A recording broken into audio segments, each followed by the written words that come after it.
भारत माता की जय। भारत माता की जय। भारत माता की जय।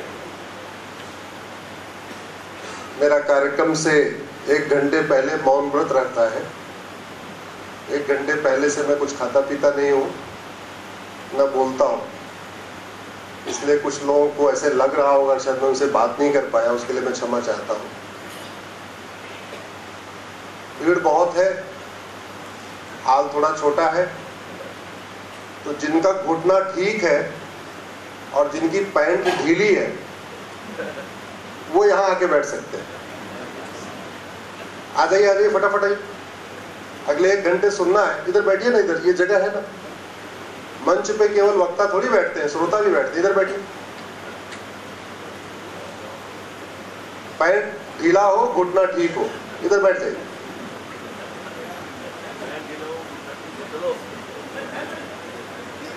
अरे ऊपर ऊपर इधर बैठो भैया, कंफर्ट नहीं रहेगा, सुनोगे क्या आप? आ जाओ, पीछे वाले आ जाओ, उधर दिक्कत आ रही है। ये देखो यंग जनरेशन, इधर आके बैठो, इधर आओ, आ जाओ, आ जाओ। कुछ बहनें खड़ी हैं, जरा बहनों को कुर्सी दे दीजिए।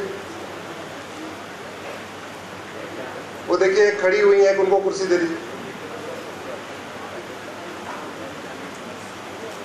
इसमें चलो ये बैठने वाला काम चलता रहेगा।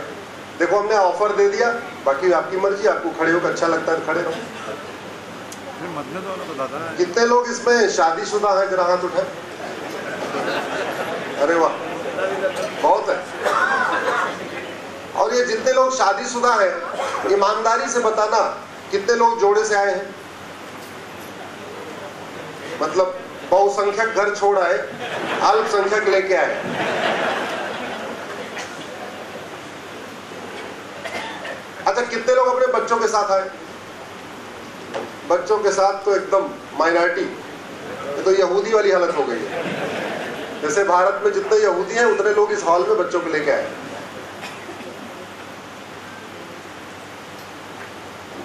ऐसे कार्यक्रम में सपरिवार आना चाहिए। जैसे मंदिर जाते हैं तो सपरिवार जाते हैं, पूजा करने जाते हैं सपरिवार जाते हैं, ऐसे कम से कम संगठन का नाम ही है प्रबुद्ध भारत, तो स्वाभाविक सी बात है प्रबुद्ध भारत कोई ऐसी वैसी चर्चा तो करेगा नहीं, कुछ अच्छी चर्चा करेगा। अच्छी चर्चा करेगा तो सपरिवार आइए, कम से कम बच्चों को भी ले आइए, बच्चों को भी कुछ सीखने को मिलेगा। हमको बुलाने वाले इधर नहीं दिख रहे, जो लोग हमको एयरपोर्ट पे पहली बार मिले। एक कारवा जी किधर गए? अच्छा और 2 लोग और भी मिले थे। अच्छा, वो आपको जगह नहीं मिल रही है, इधर आके बैठिए ना।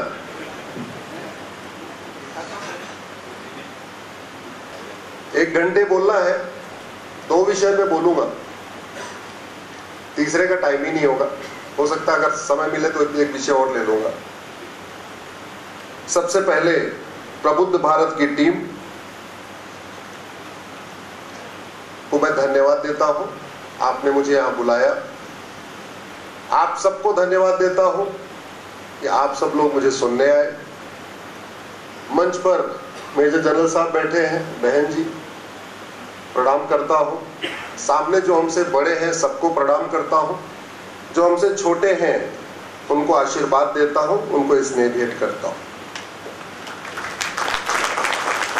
अगले 1 घंटे तक आपको जोर जोर से बोलना है, इतना तेज बोलना है कि आपकी आवाज यहां आ जाए, क्योंकि रिकॉर्डिंग इधर हो रही है। ये देखिए 2 काला काला लगा हुआ है, आवाज इधर से जाएगी।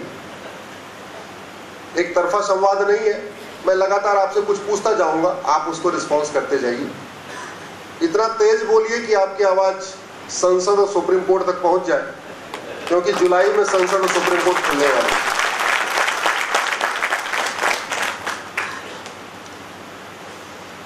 पेट्रोल अगर खत्म हो जाए तो गाड़ी चलती है कि बंद हो जाती है? जोर से बोलिए जरा। गैस खत्म हो जाए तो चूल्हा जलता है कि बंद हो जाता है? इसका मतलब ये आपको अगर चूल्हा बंद करना है तो मुंह से फूकना नहीं है, क्या करना है? नॉब घुमानी। मोटापा बढ़ जाए तो क्या करना है? डाइट कंट्रोल कर देना। तो चूल्हा अनेक तरीके का होता है, 2 बर्नर वाला चूल्हा, 3 बर्नर वाला चूल्हा, 4 बर्नर वाला चूल्हा, लेकिन गैस उसकी एक ही होती है। गाड़ियां अनेक तरीके की होती हैं, लेकिन पेट्रोल, बांसुरी अनेक तरीके की होती है, अनेक धुन निकलती है, लेकिन उसका बांस एक तरीके का होता है। और हमारे पूर्वज क्या कहते थे? न रहेगा बांस, जोर से बोलिए, न रहेगा बांस। तो अगर बांसुरी आवाज रोकना है तो क्या करना पड़ेगा? बांस काट दो, आवाज बंद। न रहेगा बांस, न बजेगी। आज आपका टॉपिक है सुरक्षित भारत। भारत में जो असुरक्षा है वो पाकिस्तान उसके लिए केवल 1% जिम्मेदार है। हमें आतंकवादियों से कितना खतरा है? जो जोर से बोलिए जरा। 1%। 99% खतरा कुछ अलग है। उसका पाकिस्तान से कोई लेना देना नहीं, उसका आतंकवाद से कोई लेना देना नहीं। और पाकिस्तान से निपटने के लिए तो हमारे पास एक से बढ़कर एक महापराक्रमी एयरफोर्स, नेवी, आर्मी, बीएसएफ सब कुछ है। तो 1% से हमें ज्यादा चिंता नहीं करना चाहिए। चिंता करना चाहिए वो 99% से। उस 99% में क्या रूट काज है, उसके 2 विषय पर मैं बात करूंगा।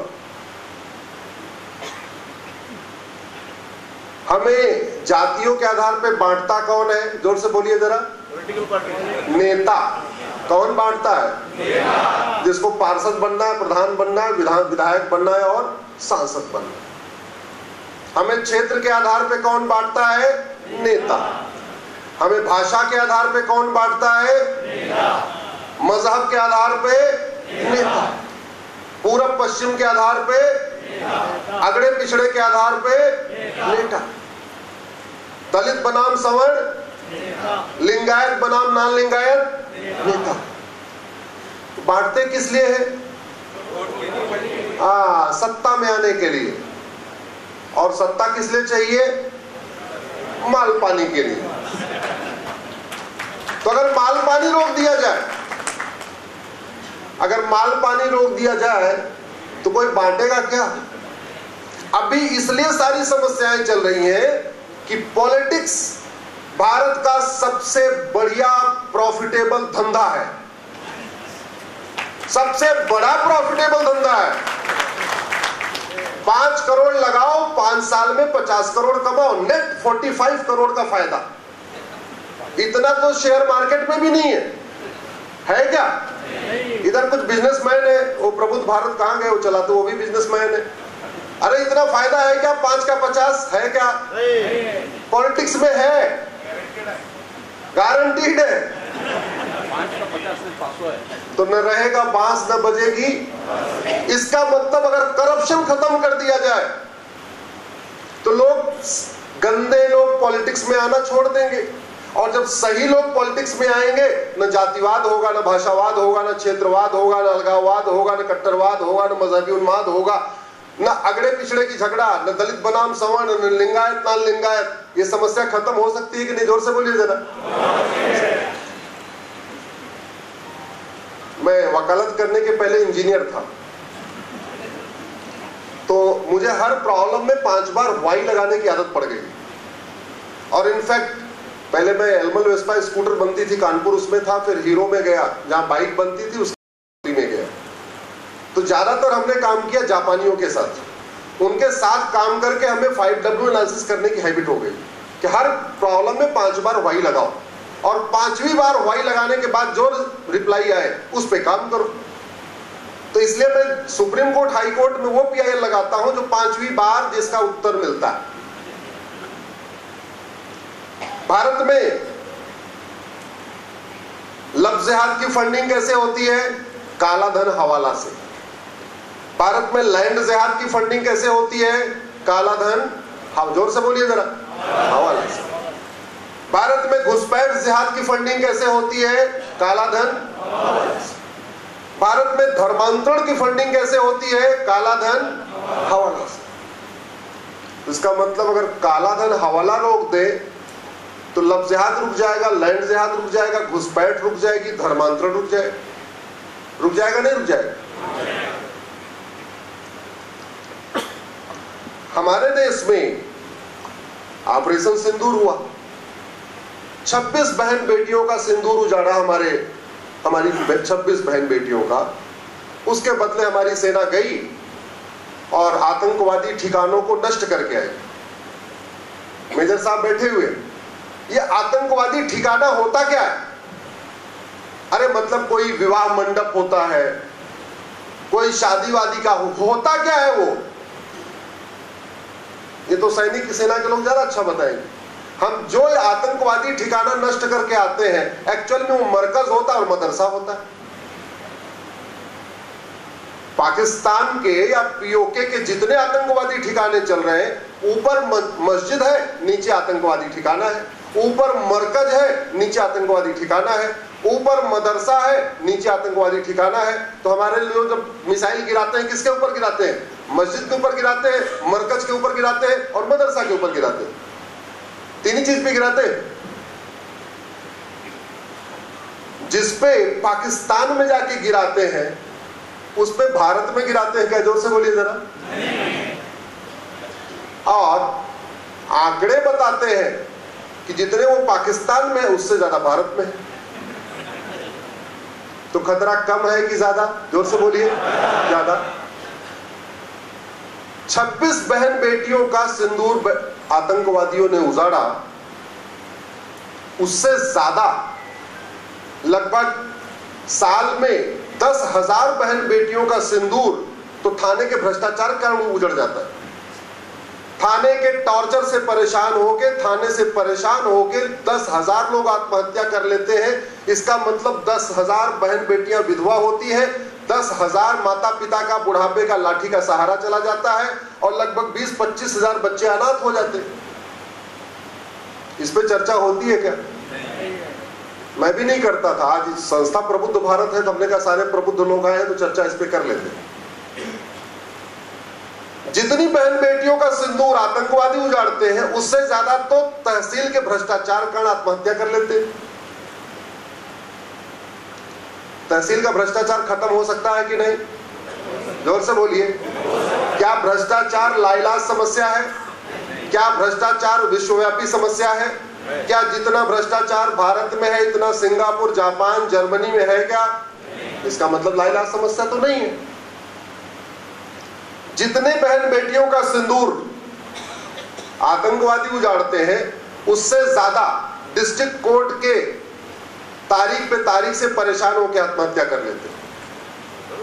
जितनी बहन बेटियों का सिंदूर आतंकवादी उजाड़ते हैं, उससे ज्यादा फर्जी SC/ST एक्ट से परेशान होकर आत्महत्या कर लेते हैं। जितनी बहन बेटियों का सिंदूर आतंकवादी उजाड़ते हैं, उससे ज्यादा फर्जी दहेज के केस से परेशान होकर आत्महत्या कर लेते हैं। तो इसका मतलब भारत को सुरक्षित बनाना है तो केवल बाहरी खतरे से नहीं, बल्कि अंदर वाले खतरे से निपटना पड़ेगा। और बाहर का खतरा 1% है, अंदर का खतरा 99%। मैं तो खतरे को हत्या के हिसाब से जोड़ता हूं। कितने साल में कितने लोग मर रहे, NCRB का डेटा है, उठा के देख लीजिए। जितने बहन बेटियों का सिंदूर आतंकवादी उजाड़ते हैं, उससे ज्यादा गाय को बचाने में मार दिए जाते हैं। भारत में गाय तस्करी इतनी ज्यादा होती है, बहुत सारे गौभक्त ट्रक का पीछा करते हैं और बाद में ट्रक वाले उनको कुचल देते हैं, गौ तस्कर, उससे ज्यादा मर जाते हैं।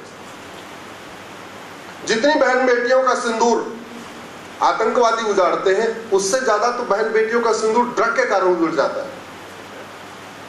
भारत में लाखों माता पिता नशेड़ी बच्चों से परेशान, भारत में लाखों बहनें नशेड़ी पतियों से परेशान, लाखों बच्चे नशेड़ी बाप से परेशान। तो आतंकवाद से ज्यादा सिंदूर तो भारत में ड्रग स्मगलर मिटा रहे हैं। भारत में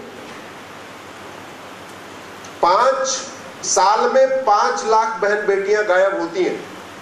ये मैं नहीं कह रहा हूं, गृह मंत्रालय का आंकड़ा। अभी गृह मंत्रालय ने बताया पार्लियामेंट्री कमेटी को कि 2019 से 2021 में 13.5 लाख बहन बेटियां गायब हुई थी। 13.5 लाख का मतलब साल में कितने हो गए? 4.25 लाख। अभी वो आंकड़ा 5 लाख के आसपास हो चुका है। 5 लाख बहन बेटियां गायब हो रही हैं, उसमें से 3.5 लाख लफ्ज़ जिहाद का शिकार हो रही है। ये सरकारी आंकड़े। तो हम घट रहे हैं कि नहीं? जोर से बोलिए जरा। और घटेंगे तो कटेंगे, घटेंगे तो जोर से बोलिए। और जब जब घटे तब तब कटे, और जहां जहां घटे तहां तहां कटे। और घट रहे हैं कि नहीं? घट रहे हैं। भारत में जितनी बहन बेटियां आतंकवाद का शिकार होती हैं, उससे ज्यादा तो अपहरण का शिकार हो जाती हैं। अभी एक परिवार गया था हनीमून मनाने, इंदौर से शिलांग। सुना होगा आपने, वीडियो देखा होगा। मार दिया ना, किडनैप करके मार दिया। भारत में जितने लोग आतंकवाद का शिकार होते हैं, उससे ज्यादा नकली दूध, नकली घी, नकली पनीर, नकली मावा खा के मर जाते हैं। ये भी एनसीआरबी का डाटा है। ये रोका जा सकता है कि नहीं? जोर से बोलिए जरा। रोका जा सकता है। भारत में जितने लोग आतंकवाद का शिकार होते हैं, उससे 1000 गुना रोड एक्सीडेंट का शिकार हो जाते हैं।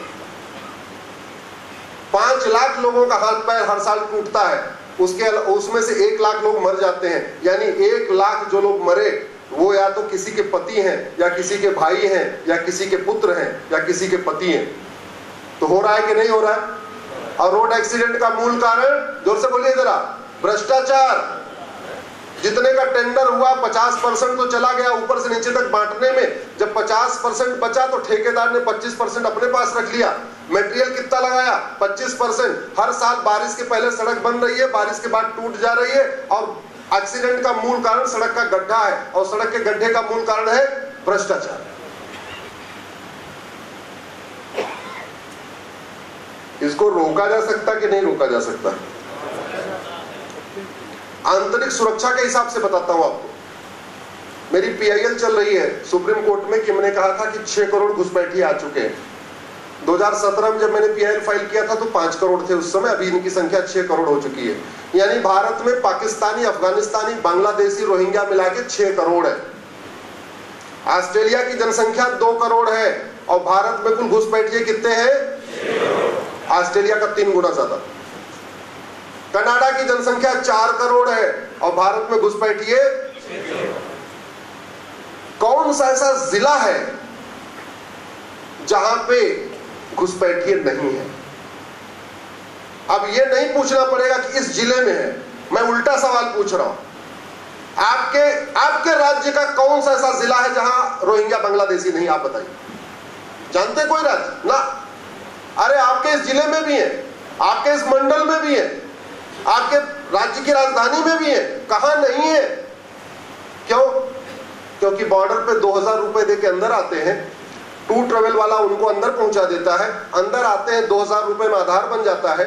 उसके अलावा फिर आरटीओ ऑफिस का दलाल 3000 में ड्राइविंग लाइसेंस बना देता है। नगर निगम का दलाल 2000 रुपए में बर्थ सर्टिफिकेट बना देता है। तहसील का दलाल 2000 में राशन कार्ड बना देता है। दूसरा वाला दलाल 2000 रुपए में उनका सर्टिफिकेट बना देता है, ईडब्ल्यूएस सर्टिफिकेट बना देता है। 10 से 15,000 रुपए खर्च करके 5 से 6 डॉक्यूमेंट बनवा लेते हैं। उसके बाद बचा हुआ काम वोट जीवी नोट जीवी नेता कर देते हैं, जिनको चुनाव लड़ना होता है। अच्छा बोले तुम 100 घुसपैठिए हो, एक काम करो, आ जाओ वोट देना, तुम्हारा वोटर आईडी में नाम जुड़वा देते हैं। अच्छा, वोट जीवी नोट जीवी के लिए कौन इंपॉर्टेंट है? सर आपके घर में कितने लोग हैं? 4 वोट होगी, इससे ज्यादा तो नहीं होगी। नहीं, आपके बगल में अगर एक घुसपैठिया होगा, उसके यहाँ कम से कम 20 वोट होगी। जिसको वोट चाहिए वो जनरल साहब के यहां जाएगा या घुसपैठिए के झुकी में जाएगा? जोर से बोलिए जरा। जनरल साहब को चाय वाय पिला देंगे, ठीक है, लेकिन वोट इनकी नहीं चाहिए। वोट किसकी चाहिए? चंदा चाहिए अग्रवाल समाज, वैश्य समाज, मारवाड़ी समाज, माहेश्वरी समाज से, या एक शब्द में कहें तो व्यापारी समाज से। पॉलिटिकल पार्टियों को चंदा किससे चाहिए और वोट किसकी चाहिए? हाँ, क्यों? आपके घर में 4 वोट से ज्यादा है ही नहीं है, तो आपकी वैल्यू घुसपैठियों से नीचे है। घुसपैठियों के मामले में, वोट के मामले में आपका 5 परिवार और घुसपैठियों का 1 परिवार बराबर है। आप चंदा दीजिए, वो ठीक है, आके मिल लीजिए, फोटो खिंचवा लीजिए, सेल्फी ले लीजिए, माला पहनवा देंगे आपको। वोट देना है मत दो, कोई बात नहीं, और पता भी वैसे वोट देने के लिए तो छुट्टी भाग जाओगे। वोट किसका चाहिए? घुसपैठ। तो समस्या का समाधान क्या है? जितने पाकिस्तान के आतंकवादी मारते हैं उससे ज्यादा तो माओवादी नक्सलवादी मार देते हैं। और माओवादियों नक्सलियों की फंडिंग कैसे होती है? काला धन हवाला से। भारत में बहुत बड़े पैमाने पे जो डेमोग्राफी बदल रही है, अगर इसमें 5 बार वाई लगाइए तो पता चलेगा जो डेमोग्राफिक बदलाव हो रहा है इसको रोका जा सकता है, लेकिन रोकने के लिए नियम कानून बदलना पड़ेगा। एक मेरी और PIL चल रही है जिसमें मैंने बताया है कि 9 राज्यों में हिंदू खत्म हो चुके हैं। भारत में कुल 28 राज्य हैं और 8 केंद्र शासित प्रदेश, टोटल हो गए 36 में से 9 राज्यों में हिंदू खत्म हो गए। तो कितने परसेंट राज्यों में हिंदू खत्म हो गए? जोर से बोलिए जरा। और एक बात याद रखना, जब तक हिंदू है तब तक संविधान है, जब तक हिंदू है तब तक सेकुलरिज्म है, जब तक हिंदू है तब तक लोकतंत्र है। जहां जहां जिन जिन राज्यों में हिंदू खत्म हो चुके हैं वहां न संविधान काम करता है, न सेकुलरिज्म काम करता है, न लोकतंत्र काम करता है। डिस्ट्रिक्ट वाइज देखिए, 800 जिले, 800 जिलों में से 200 जिलों में हिंदू खत्म हो गए, यानी कितने परसेंट जिलों में हिंदू खत्म हो गए? 25%। तहसील के हिसाब से देखिए, 6000 तहसील, उसमें से 1500 तहसीलों में हिंदू खत्म हो गए, तो कितने परसेंट तहसीलों में हिंदू खत्म हो गए? 25%। और इस डेमोग्राफिक इंबैलेंस का मूल कारण लफ्ज़ जिहाद, लैंड जिहाद, घुसपैठ जिहाद, धर्मांतरण जिहाद, जनसंख्या जिहाद। और इसमें जितने तरीके के जिहाद चल रहे हैं, इसमें कोई भी ऐसा नहीं है जिसको रोका नहीं जा सकता।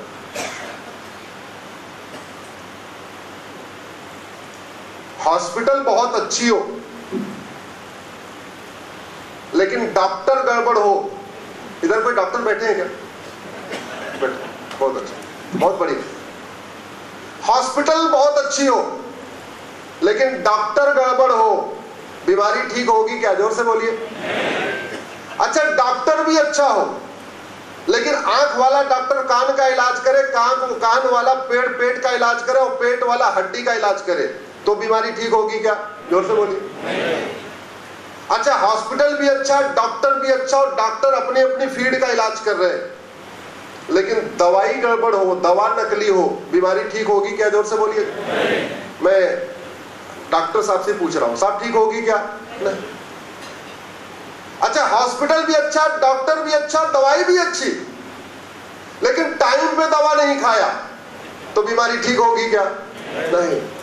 इसका मतलब बीमारी तब ठीक होगी जब सब कुछ सही हो और सही समय पे हो, और देर कर दिया तो हम पहले ही बहुत देर कर चुके हैं। अब ज्यादा कुछ बचा नहीं है। इलेक्शन कमीशन हर चुनाव के पहले सेंसिटिव बूथ की एक लिस्ट बनाता है। पहले केवल सेंसिटिव बूथ बनता था, जिसको हिंदी में कहते हैं संवेदनशील बूथ। आजकल एक और कैटेगरी हो गई है, हाई सेंसिटिव बूथ, अति संवेदनशील बूथ। और जानते हैं, मैंने पूरी लिस्ट उठा के देखी है, तो उस लिस्ट में यह समझ में आया कि जहां तक हिंदू 70% है, 70% हो गए, वो सेंसिटिव बूथ कहलाता है, और जहां हिंदू 50% हो जाते हैं वो हाई सेंसिटिव बूथ कहलाता है। इस देश में अगर संविधान चल रहा है तो संविधान के कारण संविधान नहीं चल रहा है। संविधान इसलिए चल रहा है क्योंकि हिंदू, जोर से बोलिए जरा, बहुत संख्या है। ये मैं माननीय सुप्रीम कोर्ट में कई बार कह चुका हूं। अब धीरे धीरे माननीय जजेस भी इसको समझने लगे हैं।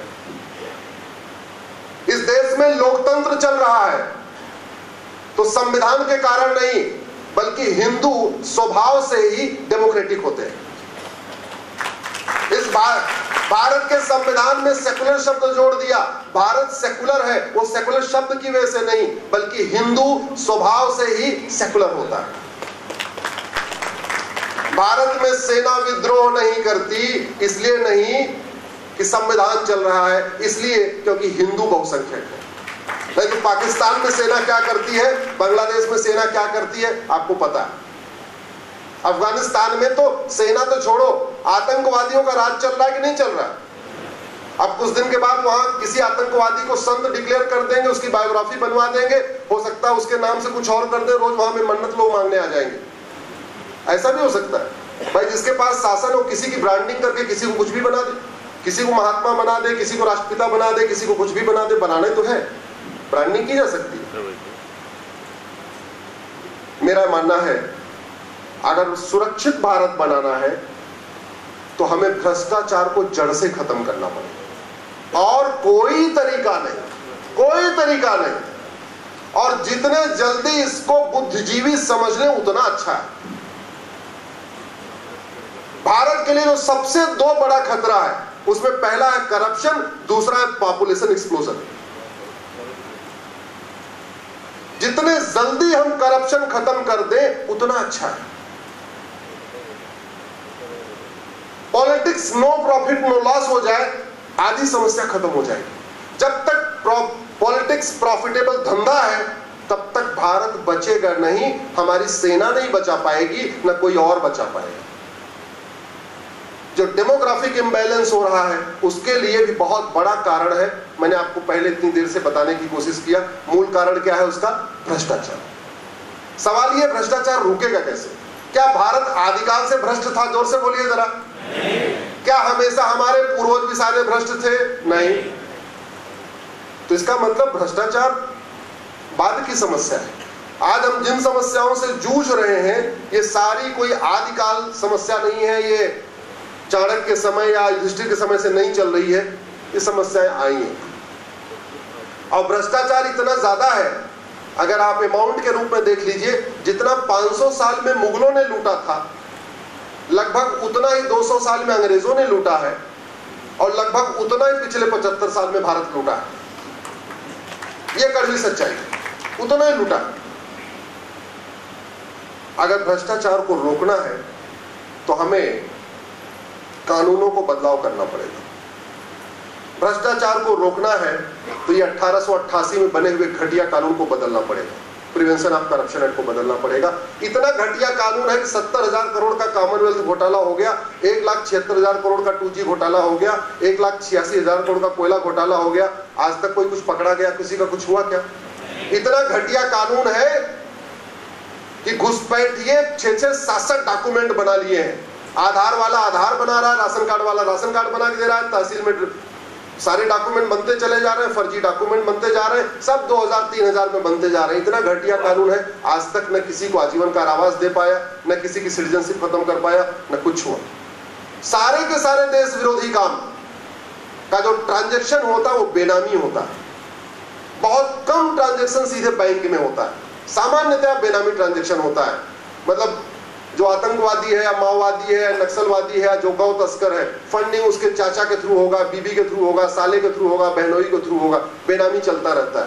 क्यों चल रहा है? क्योंकि हमारा कानून घटिया है। हमारे देश में हवाला कारोबार मुझे लगता है दुनिया में सबसे ज्यादा चल रहा है। क्यों चल रहा है? क्योंकि हमारा कानून ये मनी लॉन्ड्रिंग एक्ट महाघटिया है।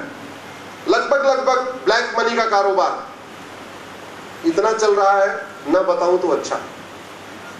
और बहुत सारे तो काले चोर डिप्टी सीएम भी बन गए। आपकी हंसी कुछ और ही बता रही है, मैं नाम नहीं लूंगा, लेकिन आप हंस रहे हैं तो इसका मतलब आपको पता है। भ्रष्टाचार खत्म करना है, इस 1861 का पुलिस एक्ट बदलना पड़ेगा, एक यूनिफॉर्म पुलिस कोड बनाना पड़ेगा। चूंकि ये कानून 1861 वाला चल रहा है, इसकी वजह से ये अंग्रेजों ने बनाया था आम जनता को गुलाम बनाने के लिए, और चूंकि कानून वही चल रहा है तो जो पुलिस पहले अंग्रेजों की गुलाम थी अब वो सत्ता की गुलाम हो गई है। पता चला एक सरकार एफआईआर करके जाती है, पुलिस सत्ता की गुलाम है, अगली सरकार आती है मुकदमे वापस ले लेती है। भ्रष्टाचार खत्म करना है तो आपको झूठ को गंभीर अपराध घोषित करना पड़ेगा। दुनिया के कई देशों में झूठ सबसे हीनस क्राइम माना जाता है और झूठ पकड़ने के लिए नार्को पॉलीग्राफ ब्रेन मैपिंग कानून भी बना हुआ है। अमेरिका में 10 से 20 साल सजा झूठ बोलने पे, ऑस्ट्रेलिया में 7 से 14 साल की सजा, सिंगापुर में 10 से 20 साल सजा, और भारत में झूठ बोलना फ्रीडम ऑफ स्पीच कहलाता है कि नहीं? और सच बोलना हेट स्पीच कहलाता है। एक बेटी अभी ला की 3-4 दिन जेल में थी वो, तो भारत में ऐसा घटिया कानून चल रहा है, सच बोलना हेट स्पीच और झूठ बोलना, जोर से बोलिए जरा, फ्रीडम ऑफ स्पीच। इसलिए कहता हूं कानून बदलना पड़ेगा। अगर भारत को बचाना है, भारत को सुरक्षित करना है, तो भ्रष्टाचार को राष्ट्र की सुरक्षा के लिए खतरा घोषित करना पड़ेगा। ये हमारे पास एक कानून है, आपको दिख रहा होगा, क्या लिखा है इसका नाम? National security act. लेकिन कानून तो बना दिया, लेकिन राष्ट्र की सुरक्षा के लिए खतरा क्या है, नेशनल सिक्योरिटी के लिए खतरा क्या है, वो इसमें लिखा ही नहीं है। जब लिखा ही नहीं है तो कानून भी बन गया। वो कहते नहीं सांप भी मर गया लाठी भी नहीं टूटी। कानून भी बना दिया, यूएन ने बोला ऐसा कानून बनना चाहिए तो हमने बना दिया, और बनाने को बना दिया, लेकिन ऐसा बनाया आज तक किसी भ्रष्टाचारी पे एनएसए लगा के, जोर से बोलिए जरा। और मैंने अभी तक इसके पहले बताया कि राष्ट्र की सुरक्षा के लिए जो सबसे गंभीर क्या है वो भ्रष्टाचार, करप्शन। हमारे देश में क्या हुआ, जब जब यूएन में कोई रेजोल्यूशन पास हुआ हमने कानून बना दिया, लेकिन ऐसा कानून बनाया कि सफेद पोशों को कुछ होता ही नहीं। यूएन ने कहा ब्लैक मनी पे कानून बनाओ, हमने बना दिया। यूएन ने कहा मनी लॉन्ड्रिंग पे कानून बनाओ, हमने बना दिया। यूएन ने प्रस्ताव पास हुआ, बोले बेनामी लेन देन पे कानून बनना चाहिए, हमने बना दिया। यूएन में प्रस्ताव पास हुआ, बोले करप्शन खिलाफ कानून बनना चाहिए, हमने बना दिया। तो सारे कानून जब जब यूएन में रेजोल्यूशन पास हुआ, चूंकि भारत सिग्नेचरी है और नहीं अगर कानून बनाएंगे तो अगले वाले मीटिंग में बताना पड़ेगा कानून क्यों नहीं बनाया, तो हमने यूएन के दबाव में कानून तो बनाया, लेकिन ऐसा कानून बनाया, ऐसा बंदूक बनाई जो चलती नहीं है, चलती नहीं है।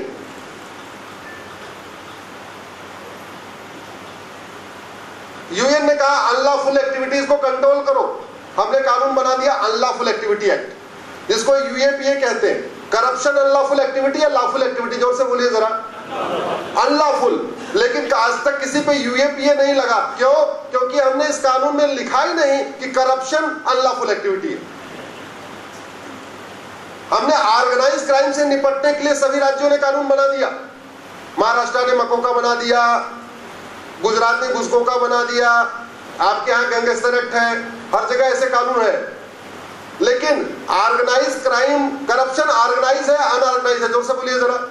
ऑर्गेनाइज है, होशो हवास में किया जाता है, गलती से नहीं होता। ये कोई रोड एक्सीडेंट नहीं कि जा रहे थे एक गाड़ी टकरा गई, बाकायदा सौदा होता, इधर आना बोरी यहां लेके आना। आजकल तो जजों के यहां भी बोरा में निकलने लगे। लेकिन आज तक किसी करप्ट अधिकारी, नेता, जज के ऊपर मकोका घुसखोका लगा क्या? जोर से बोलिए जरा। संविधान का आर्टिकल 11 कहता है कि नागरिकता देने, नागरिकता लेने के लिए कानून बनाओ। उसके कंप्लायंस में हमने 1955 में एक्ट बना दिया। आज तक किसी भ्रष्टाचारी की नागरिकता गई क्या? जोर से बोलिए। ये सफेद हाथी के, सफेद को क्या कहते हैं उसको, हाथी के दांत दिखाने वाले कानून बना दिया। संविधान कह रहा था बनाओ, हमने बना दिया, लो काम नहीं करेगा। भ्रष्टाचार खत्म हो सकता है, और आज मैं आपके सामने कह रहा हूं 1 साल में खत्म हो सकता है। 1 साल। ये भ्रष्टाचार खत्म करने के लिए 5 साल भी नहीं चाहिए, मात्र 1 साल चाहिए। लेकिन उसके लिए आप लोगों को आवाज उठाना पड़ेगा। प्रबुद्ध, सभी प्रबुद्ध भारतीयों को आवाज उठाना पड़ेगा। जितने प्रबुद्ध भारत जैसे संगठन है उनको आवाज उठाना पड़ेगा, नहीं तो ये भ्रष्टाचार हमें ले डूबेगा। खत्म हो जाएंगे, हम गारंटी के साथ कह रहा हूं, खत्म हो जाएंगे। भारत की डेमोग्राफी बदलने का सब 2 ही कारण है, करप्शन, पॉपुलेशन एक्सप्लोजन। सरकारी आंकड़े बताते हैं कि आज की रेट में 80% लोग पर डे 100 रुपए से कम खर्च करते हैं। कितना खर्च करते हैं पर डे? अपने खुद ही देख लो, इसमें कितने लोग हैं जो पर डे 100 रुपए से ज्यादा खर्च करते हैं? सामान्यतः 100 रुपए में काम हो जाता है दिन भर। अगर 80% लोग पर डे 100 रुपए से कम खर्च करते हैं, जो 20% लोग 100 से ज्यादा खर्च करते हैं, उनके पास एटीएम, पेटीएम, भीम, UPI, debit card, credit card है, तो 100 रुपए से बड़े नोट की जरूरत है क्या? जोर से बोलिए जरा। नहीं। करेंसी के साइज का सीधा सीधा रिलेशन हवाला से होता है, ब्लैक मनी से होता है, करप्शन से होता है। पूरी दुनिया में उठा के देख लीजिए, जितनी बड़ी नोट उतना ज्यादा हवाला, जितनी बड़ी नोट उतना ज्यादा ब्लैक मनी, जितनी बड़ी नोट उतनी ज्यादा घूसखोरी, और जहां जिस देश में जितना ज्यादा भ्रष्टाचार है, जितना ब्लैक मनी है, वहां उतनी अराजकता है। माओवादियों की फंडिंग कैश में, नक्सलियों की फंडिंग कैश में, आतंकवादियों की फंडिंग कैश में, जिहादियों की फंडिंग कैश में, मिशनरियों की फंडिंग कैश में, ड्रग का कारोबार कैश में, अपहरण उद्योग कैश में, नशा तस्करी कैश में, मानव तस्करी कैश में। और हमारे पूर्वज क्या कहते थे? न रहेगा बांस न बजेगी। जोर से बोलिए जरा। अगर इस कैश को ही खत्म कर दे, 100 रुपए से बड़ी नोट ही बंद कर दे, समस्या ठीक होगी कि नहीं होगी? जोर से बोलिए जरा। होगी नहीं होगी सर? यस। भारत को सुरक्षित बनाना है, और अभी नहीं, अगर 100 रुपए से बड़ी नोट बंद हुई तो कभी नहीं होगी। वर्तमान प्रधानमंत्री जी 100 रुपए से बड़ी नोट बंद कर सकते हैं। तो जैसे एक नारा लगाया था, एक धक्का और दो, वो नारा याद है कि नहीं याद है? 1990 वाला, एक धक्का और दो, ऐसे एक धक्का और दो, 100 से बड़ी नोट बंद कर दो। ये नारा लगाना पड़ेगा। मेरी पीआईएल चल रही है इसके ऊपर। मैंने दूसरा जो इसमें सजेस्ट किया है कि आप 5000 रुपए से महंगे सामान का कैश लेन देन बंद कर दीजिए।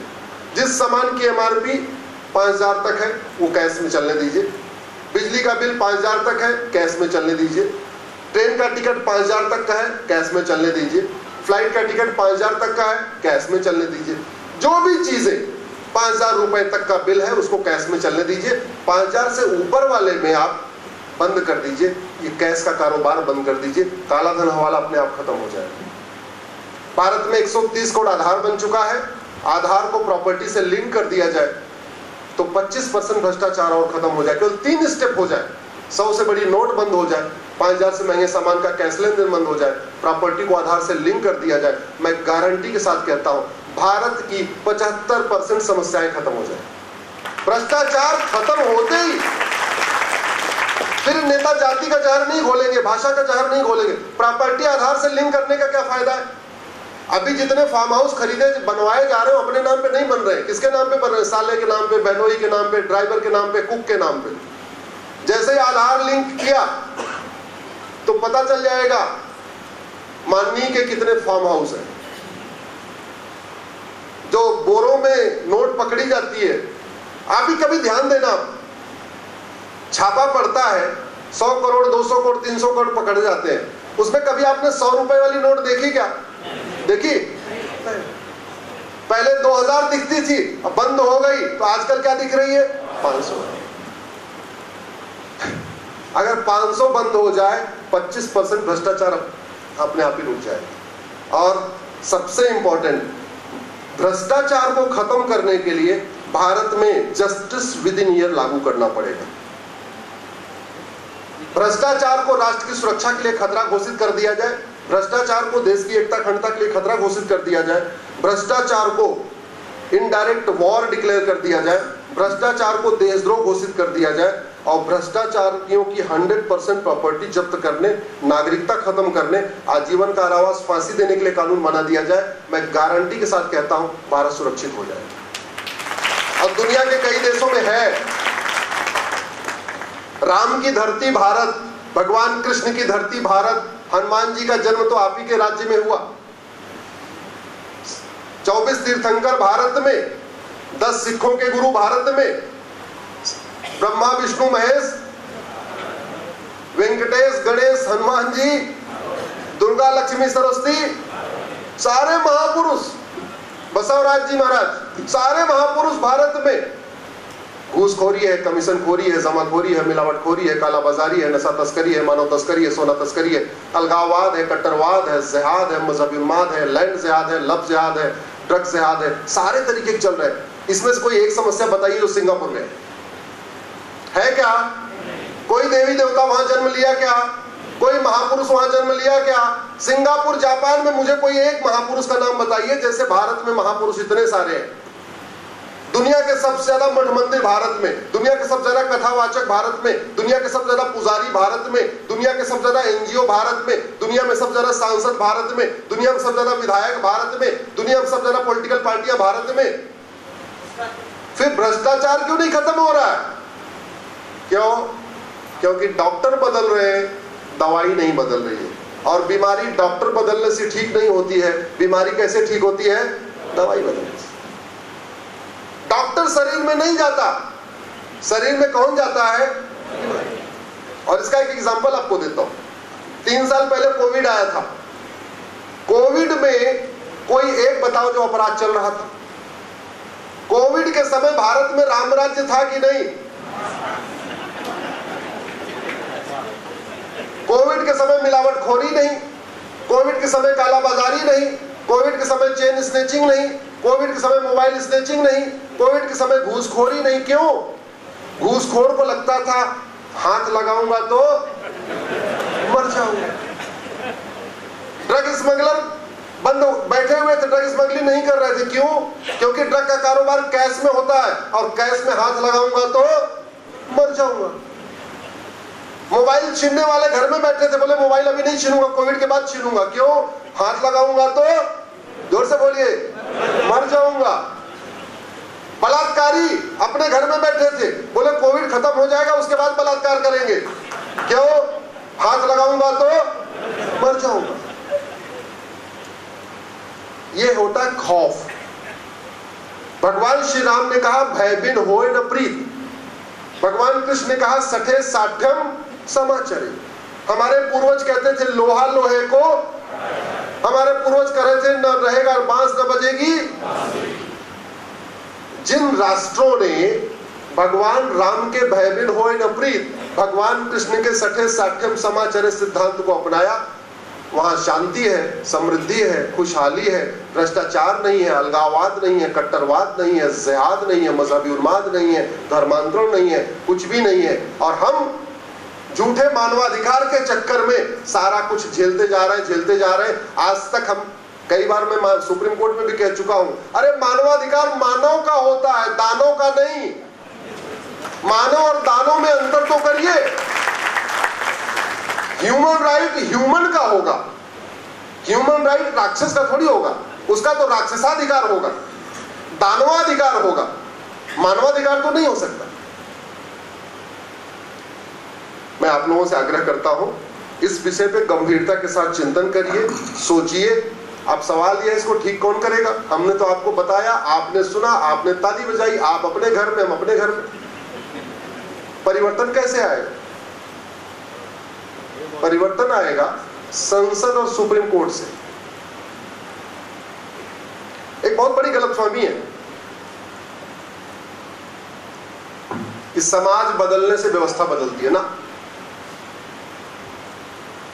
व्यवस्था बदलने से समाज बदलता है। वही व्यक्ति ट्रेन में चलता है, मूंगफली खा खा के फेंकता है, मेट्रो में चलता है, पानी भी नहीं पीता, फ्लाइट में जाता है तो वाटर प्लीज,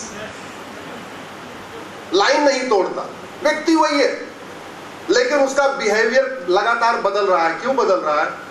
और कोई ट्रेनिंग वेनिंग में नहीं, दूसरों को देख देख के बदल रहा है। एयरपोर्ट पे जाएगा अलग व्यवहार, मेट्रो ट्रेन पे जाएगा अलग व्यवहार, नॉर्मल ट्रेन में जाएगा अलग व्यवहार। मैं तो यूपी दिल्ली में देखता हूं, जब तक दिल्ली में है पूरा एकदम हेलमेट पहने हुए और इसको बांध के भी रखते हैं, और जैसे ही दिल्ली से बाहर निकले, नोएडा, गाजियाबाद यूपी में एंटर किए, गुड़गांव, फरीदाबाद, हरियाणा में एंट्री किए, वैसे ही हेलमेट निकाल के हैंडल में डाल देते हैं। ठीक है, हालांकि आजकल ऐसा नहीं कर रहे, बाबा की पुलिस बहुत धुलाई करती है, अब नहीं कर रहे, लेकिन पहले ऐसा करते थे। तो भयबिन होए सठे साठ्यम समाचरे। दूसरा एक विषय मैं लेना चाहूंगा कि अगर सुरक्षित भारत बनाना है तो आपको धर्मांतरण रोकना पड़ेगा। भारत में धर्मांतरण रोकने के लिए हमारे पूर्वजों ने इतना बलिदान किया। सिख पंथ की स्थापना किस लिए हुई थी? जोर से बोलिए जरा। कितने हमारे पूर्वजों ने अपना बलिदान किया, वो कन्वर्ट नहीं हुए। अगर कन्वर्ट हो गए होते तो बच गए होते। शायद अगर संभाजी महाराज कन्वर्ट हो गए होते तो औरंगजेब उनको मारता नहीं। कन्वर्ट नहीं हुए इसलिए वो मारे। आपके आंध्रा वाले एरिया में हमारे हजारों पूर्वज मारे गए, रजाकारों ने मारा। अगर कन्वर्ट हो गए होते तो वो बच जाते। मतलब धर्मांतरण रोकने के लिए हमारे पूर्वजों ने अपना जीवन बलिदान कर दिया। धर्मांतरण रोकने के लिए सिख पंथ बन गया। धर्मांतरण रोकने के लिए कितने युद्ध हो गए, और धर्मांतरण रुका क्या? जोर से बोलिए जरा। मुगल धर्मांतरण कराने आए थे, करा के गए। अंग्रेज धर्मांतरण कराने आए थे, करा के गए। एक बहुत ये वामपंथियों का फेक नैरेटिव है कि मुगल यहां बिजनेस करने आए थे और east India company business company आए थे। ना, मुगल यहां इस्लाम को फैलाने आए थे, अंग्रेज यहां क्रिश्चियनिटी को फैलाने आए थे, और दोनों सक्सेसफुली अपना काम करके गए। आज जो 9 राज्यों में हिंदू खत्म हो गए, उसका एक बड़ा कारण मुगलों का जो बैकग्राउंड उन्होंने किया था वो भी है। आज हम 800 जिलों में से 200 जिलों में खत्म हो गए, क्योंकि 15वीं शताब्दी में तो भारत, पाकिस्तान, अफगानिस्तान, मालदीव, बांग्लादेश में 100% हिंदू होते थे।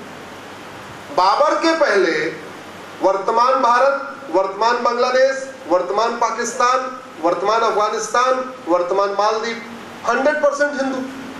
मालदीव विजयनगरम साम्राज्य का हिस्सा था, तमिलनाडु से गवर्न किया जाता था, राजा राज चोल यहां से राज किया करते थे, 100% हिंदू। अफगानिस्तान दुर्योधन का ननिहाल, 100% हिंदू। पाकिस्तान राजा भरत का ननिहाल, माता कैकेयी वहां से आई थी, 100% हिंदू। कश्मीर 100% हिंदू। मेघालय, मिजोरम, मणिपुर, नागालैंड 100% हिंदू। वो धर्मांतरण कराए चले गए।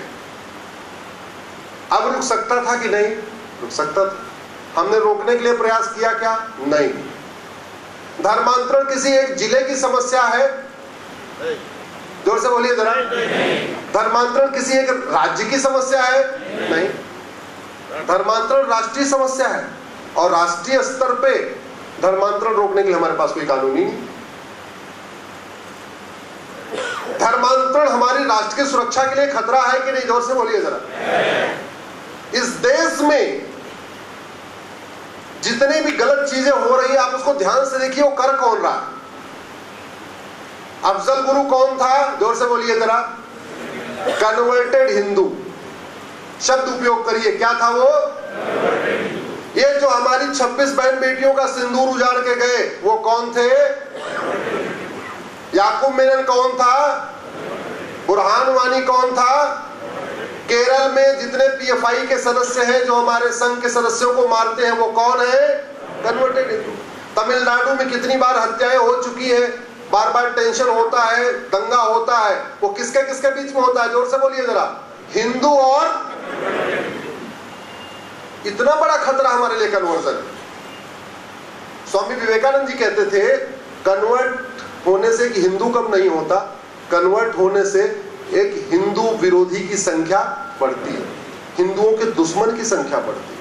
तो क्या हमें दुश्मनों की संख्या बढ़ानी चाहिए? जोर से बोलिए जरा। नहीं, क्योंकि जब तक वो हिंदू है तब तक वो वसुधैव कुटुंबकम को मानता है, तब तक वो वन अर्थ वन फैमिली मानता है। जैसे वो कन्वर्ट हो जाता है, वो पाक नापाक मानने लगता है। जब तक वो हिंदू है तब तक वो सर्व मंगल मांगल्ये शिवे सर्वार्थ साधिके, और जैसे वो कन्वर्ट हो जाता है, वो हराम हलाल हो जाता है। जब तक वो हिंदू है, सर्वे भवन्तु सुखिनः सर्वे सन्तु निरामयाः, सबका कल्याण हो। जैसे वो कन्वर्ट हो जाता है, बोले हमारे वाले कम्युनिटी का कल्याण होना चाहिए, बाकी तो मर जाए अच्छा है। हम लोग क्या कहते हैं? जोर से बोलिए। धर्म की, पीछे से आवाज नहीं आ रही। धर्म की, अधर्म का, प्राणियों में विश्व का। कभी हम बोलते हैं हिंदुओं की जय हो, गैर हिंदुओं का नाश हो, हिंदुओं में सद्भावना हो, हिंदुओं का कल्याण हो, ये बोलते हैं कभी क्या? और दूसरी तरफ क्या बोला जाता है? जो हमको फॉलो करे वो पाक, जो हमको ना फॉलो करे ना पाक। जो हमको फॉलो कर लेगा वो जन्नत में जाएगा, जो नहीं फॉलो करेगा कहां जाएगा? एक कह रहा है कि कयामत की रात आएगी, दूसरा वाला कह रहा है डे ऑफ जजमेंट आएगा। मॉडल वही है। एक कह रहे हैं दिन में सब कुछ होगा, एक कह रहे हैं रात में सब कुछ होगा। एक कह रहे हैं हमको फॉलो करेंगे तो जन्नत, दूध की नदी, ये पूरा पैकेज है पूरा। हमारे यहाँ क्या है? कुछ नहीं है। यम नियम का पालन करो, अष्टांग योग का नियम पालन करो, सारा करो जिंदगी भर, तो क्या मिलेगा? जोर से बोलिए जरा। और मोक्ष में क्या मिलेगा? अरे जो आज मिल रहा है वो भी खत्म। आज जो गाड़ी बंगला है, फार्म हाउस है, 3 BHK का फ्लैट है, जब दोबारा आएंगे नहीं तो काहे का मजा? खत्म। और उधर पूरा पैकेज, दूध की नदी, फूलों का गद्दा, ये वो पता नहीं सब क्या क्या है, पूरा पैकेज है। अच्छा, बढ़ कैसे रहा है आप इसको समझिए। मैंने कहा ना, कोई भी समस्या में आप 5 बार वाई लगाइए, फिर आपको अंतिम रूट काज मिलेगा। पूरी दुनिया में 3 तरीके के एजुकेशन सिस्टम है। एक भारत का वैदिक education system, Gurukul education system, जहां वसुधैव कुटुंबकम, नारी तु नारायणी, जननी जन्म भूमिश्च, ये सब सिखाया जाता है। एक मिशनरी और मॉन्टेसरी एजुकेशन सिस्टम, और तीसरा मदरसा एजुकेशन सिस्टम।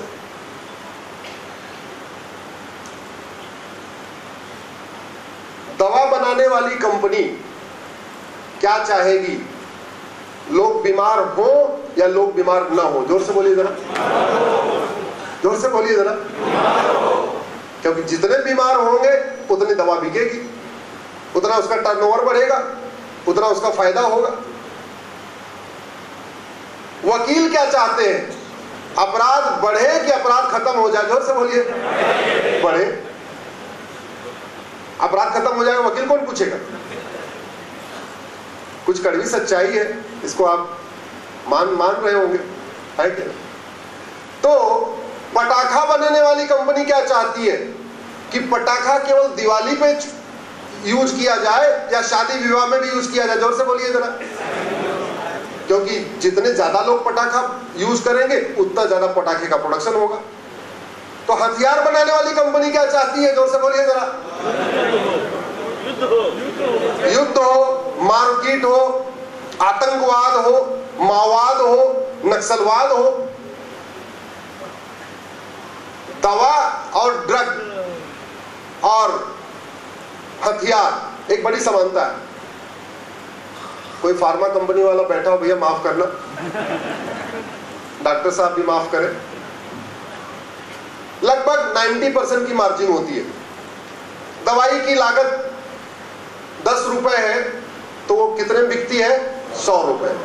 सेम आपका मार्जिन हथियार में है। जो मिसाइल 10 करोड़ की बन जाती है वो कितने बिकती है? 100। लेकिन जैसे दवा की एक्सपायरी होती है ऐसे मिसाइल की भी एक्सपायरी होती है। पटाखा बनाने वाली कंपनी ने पटाखा बना दिया, लोगों ने होली पे जला लिया, लेकिन अगर शादी विवाह में नहीं जलाएंगे तो उसका तो प्रोडक्शन बंद हो जाएगा।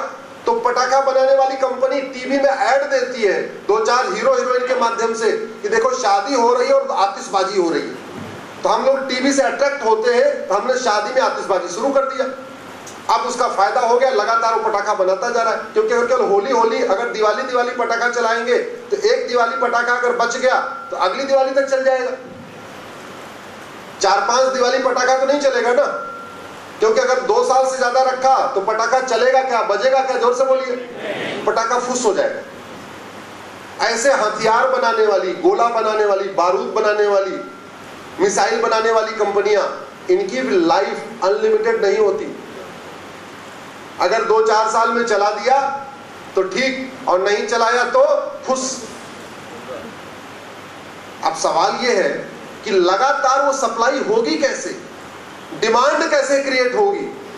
तो लोगों को शारीरिक बीमारी होगी तो दवाई की डिमांड बढ़ेगी, और लोगों को मानसिक बीमारी होगी तो हथियार की डिमांड बढ़ेगी। अरे ये जिहाद, मजहबी उन्माद, ये क्या है? मानसिक बीमारी तो है। ये पाक नापाक की सोच मानसिक बीमारी तो है। ये हराम हलाल की सोच मानसिक बीमारी तो है।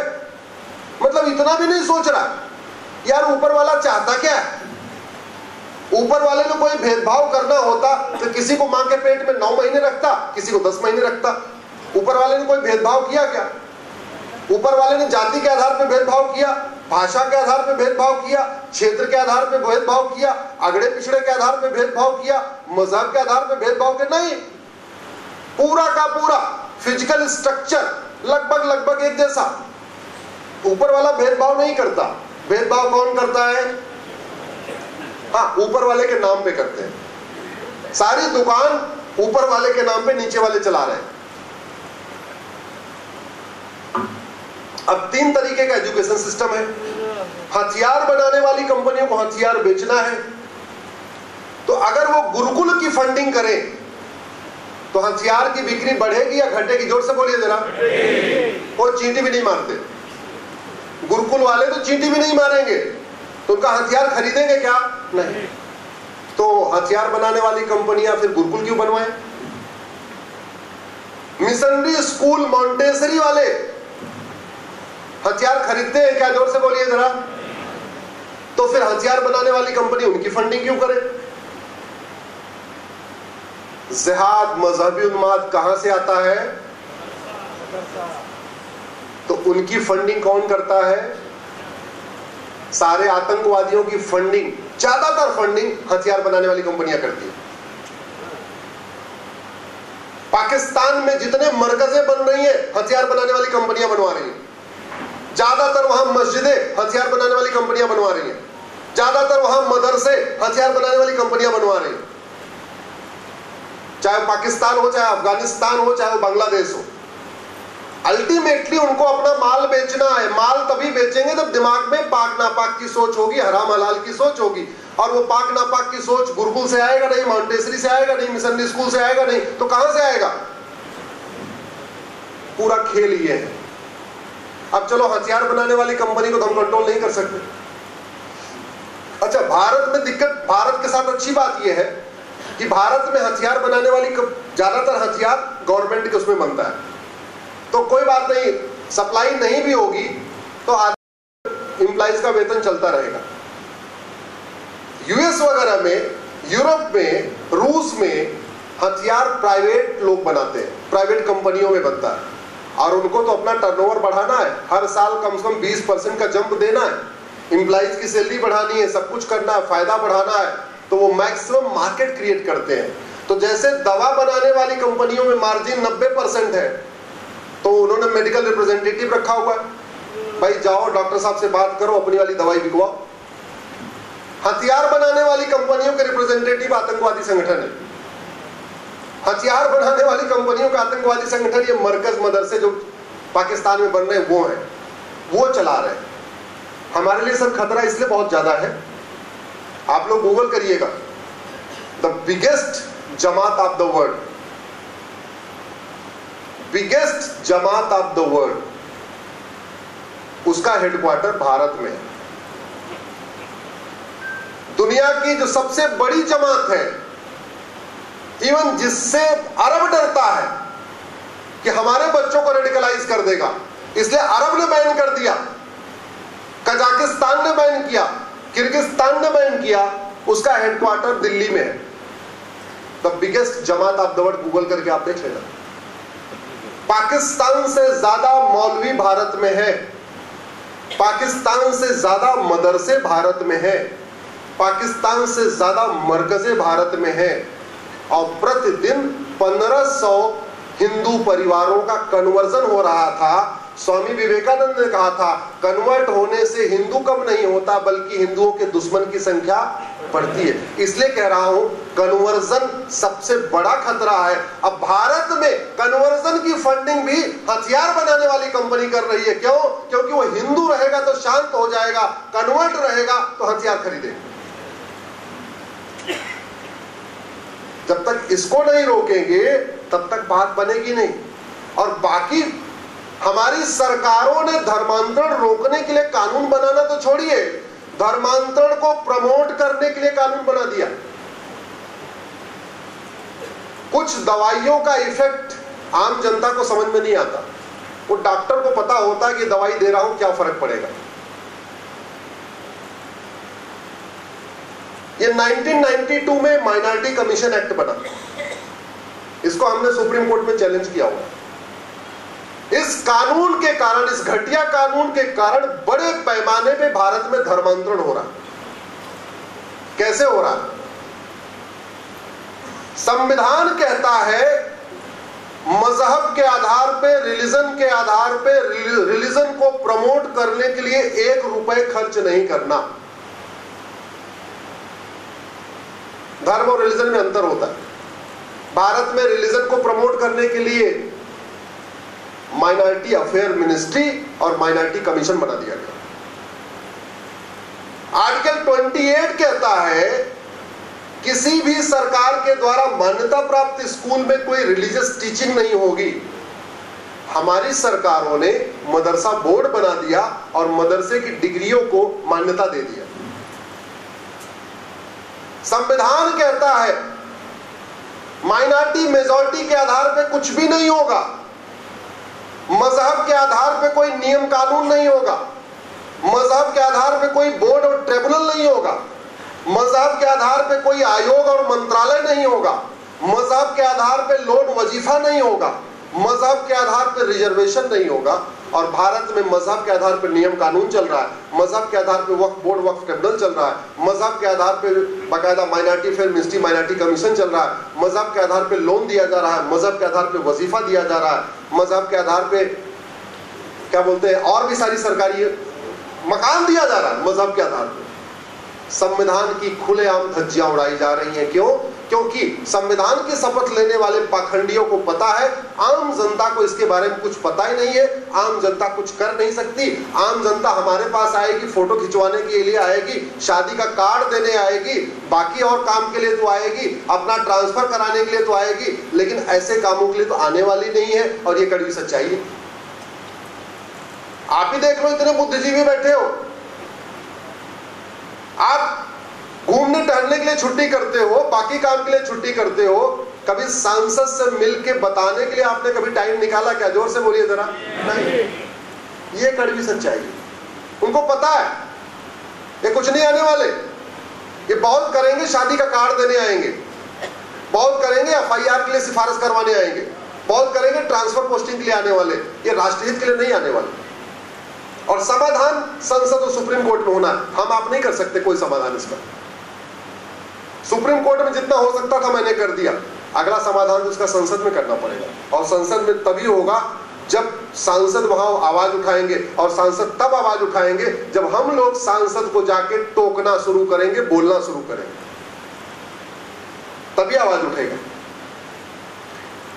झुग्गी में रहने वाले सारे गरीब होते हैं। झुग्गी नंबर 1 में हिंदू है, झुग्गी नंबर 2 में मुस्लिम है, झुग्गी नंबर 3 में क्रिश्चियन है। अब झुग्गी नंबर 2 और 3 वाले को 1000 रुपए वजीफा आ रहा है। कहां से आ रहा है? माइनॉरिटी अफेयर मिनिस्ट्री से।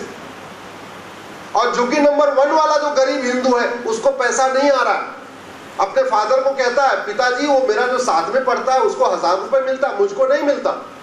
वो झुग्गी में रहने वाला गरीब स्कूल में जाके बोलता है, भैया तुम फलाने के बच्चे को 1000 रुपए देते हो, मेरे बच्चे को क्यों नहीं देते? बोले इसलिए नहीं देते, तुम हिंदू हो। बोले 1000 रुपए हमें मिल सकता है क्या? हाँ। बोले मिल सकता है। बोले कैसे मिलेगा? बोले काम करो, रिलीजन वाले कॉलम में हिंदू के बजाय कुछ और लिख लो। अब उसके सामने मजबूरी है, क्या लिखे? मुस्लिम लिखे तो नाम वाम भी बदलना पड़ेगा, कई और भी काम करने पड़ सकते हैं। तो सबसे आसान होता है क्रिश्चियन लिखना, नाम वही, पिता का नाम वही, सब कुछ वही। और क्या किया उसने? रिलीजन वाले कॉलम में क्या लिख दिया? 1000 रुपए उसको आना शुरू हो गया। लेकिन उसके बाद ब्लैकमेलिंग शुरू हो जाती है। कुछ दिन के बाद बोलेंगे तेरे हाथ में तो रक्षा है, तू तो क्रिश्चियन है, तू तो 1000 रुपए लेता है। बेचारा डर के मारे रक्षा काटेगा। तेरे माथे पे तिलक है, तिलक लगाना बंद। तेरे गले में हनुमान जी की मूर्ति है, हनुमान जी की मूर्ति बंद। तू तो होली दिवाली मनाता है, होली दिवाली बंद। तेरे गले में क्रॉस नहीं है, 1000 रुपए के चक्कर में क्रॉस पहन लेगा। तू संडे को नहीं जाता प्रेयर करने के लिए क्या? तू क्रिश्चियन है, अब वो संडे प्रेयर शुरू कर देगा। ये हो रहा है भारत में स्टेट स्पॉन्सर्ड कन्वर्जन। मैंने कहा भाई या तो खत्म करो इसको और नहीं तो डिफाइन कर दो। यूएन कहता है एनी ग्रुप और community which is socially, economically, politically non dominant and inferior in population less than 1%, जिसका कोई सामाजिक वजूद न हो, जिसका कोई आर्थिक वजूद न हो, जिसका कोई राजनीतिक वजूद न हो, जिसके संख्या में नगण्य हो, उसको कहते हैं माइनॉरिटी। माइनॉरिटी की यूनिट 100 हो सकती है, भाई चलो 100, 200, 500, 1000 लोग हैं, इनको माइनॉरिटी मान लो। माइनॉरिटी की यूनिट 1000 हो सकती है, 10,000, 5,000 लोग हैं, इनको माइनॉरिटी मान लो। चलो भारत इतना विशाल है तो माइनॉरिटी की यूनिट लाख में हो सकती है, भाई 2 लाख, 3 लाख, 4 लाख, ये 5-7 लाख लोग जो है इनको माइनॉरिटी कर दो। माइनॉरिटी की यूनिट करोड़ नहीं हो सकती, करोड़ में माइनॉरिटी कभी नहीं हो सकता, इसको आपको समझना पड़ेगा। और करोड़ों की जनसंख्या माइनॉरिटी कहलाती है कि नहीं? जोर से बोलिए जरा। और संजोग देखिए, आपके मठ मंदिरों से 1 लाख करोड़ की प्रॉपर्टी पे सरकार का कब्जा है और उस मठ मंदिरों की जो चढ़ावा आ रहा है उससे माइनॉरिटी कमीशन और माइनॉरिटी फेयर मिनिस्ट्री चल रहा है। यानी आपके चढ़ावे से, अमीर हिंदुओं के चढ़ावे से गरीब हिंदुओं का धर्मांतरण हो रहा है। ये हो रहा है कि नहीं हो रहा है? तो जब तक आप ये माइनॉरिटी का हिसाब किताब खत्म नहीं करेंगे, जब तक मजहब के आधार पर नियम कानून खत्म नहीं करेंगे, तब तक ये धर्मांतरण रुकेगा क्या? जोर से बोलिए। और धर्मांतरण अगर नहीं रुकेगा तो भारत बचेगा क्या? भारत सुरक्षित होगा क्या? 1500 परिवार पर डे कन्वर्ट हो रहे हैं। एक परिवार में 6 या 7 आदमी मान के चलिए, एवरेज इतने होते हैं, माता पिता, पति पत्नी, 2 बच्चे। 1500 परिवार का मतलब 10,000 हिंदू पर डे कम हो रहे हैं, और इसका मतलब 10,000 हिंदू पर डे नए दुश्मन बन रहे हैं। कन्हैयालाल की हत्या करने वाला कौन था? कन्वर्टेड हिंदू। अमरावती में उमेश कोल्हे को मारने वाला कौन था? कन्वर्टेड हिंदू। आपके भगवान गणेश की शोभा यात्रा जो पत्थरबाजी कौन करता है? कन्वर्टेड हिंदू। हनुमान जी की शोभा यात्रा पे पत्थरबाजी कौन करता है? कन्वर्टेड हिंदू। इतनी बड़ी समस्या कन्वर्जन, और कन्वर्जन के लिए ये कानून जिम्मेदार है। दुर्भाग्यवश इस कानून के ऊपर जैसी चर्चा होनी चाहिए संसद विधानसभा में हुई नहीं। मामला 2017 से कोर्ट में पेंडिंग है, लेकिन जैसी चर्चा आम जनता में भी होनी चाहिए नहीं हुई। मैंने आदरणीय रघु जी आज मिले थे, आप प्रज्ञा भारती देखते हैं, मैंने तो आग्रह किया आप 2025 में पूरे देश में कम से कम 50 कार्यक्रम इस माइनॉरिटी के ऊपर करवाइए कि क्या ये minority commission, minority affair ministry संविधान सम्मत है, ये कॉन्स्टिट्यूशनल है कि नहीं है। और मैं इस पे आपसे वादा करता हूं, जहां आप बुलाएंगे मैं आके तैयार हूं। और केवल मुझे मत बुलाइए, मैं तो कहता हूं ये कानून बनाने वालों को भी बुलाइए, या इस कानून के समर्थकों को भी बुलाइए। आमने सामने बहस हो, जनता के बीच में बहस हो, जनता को समझ में आए कि ये कानून सही है कि गलत है। अदरवाइज मैं बोल के चला जाऊंगा, सामने कोई नहीं होगा मेरा विरोध करने वाला, तो लोग कहेंगे तो अकेले आए बोल के चले गए।